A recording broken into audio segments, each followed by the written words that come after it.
I'm Ashwinder R. Singh. Let's get to the point.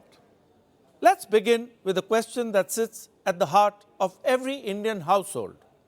Should you buy a home or continue to rent? For decades, the answer was almost cultural. Ownership meant stability, renting meant transition. But in 2026, the equation has changed. And the data tells us why. Across India today, residential rental yields largely range between 2 to 4%. In many cities, even premium properties struggle to cross that band.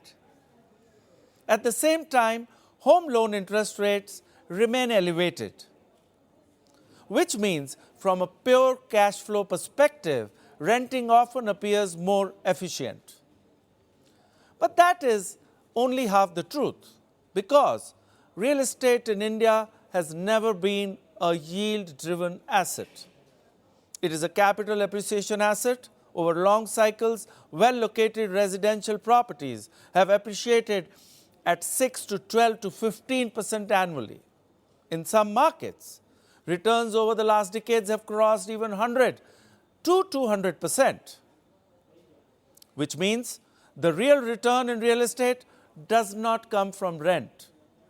It comes from time, and there is more. In just the last 1 year, residential real estate has delivered close to 15% total returns in key Indian cities, quietly and without the volatility seen in the capital markets. That is a structural difference. Renting gives flexibility.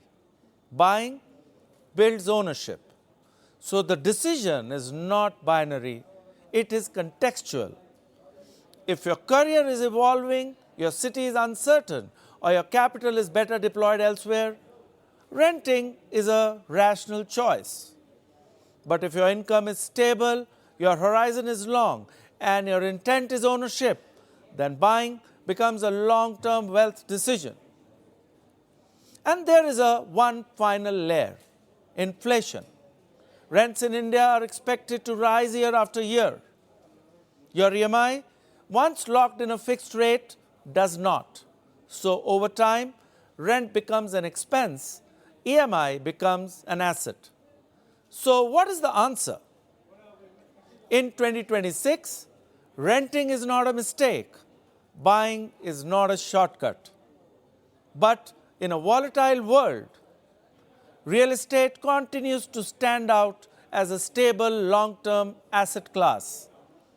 And clarity is not choosing between rent and buy, it's knowing when to move from flexibility to ownership.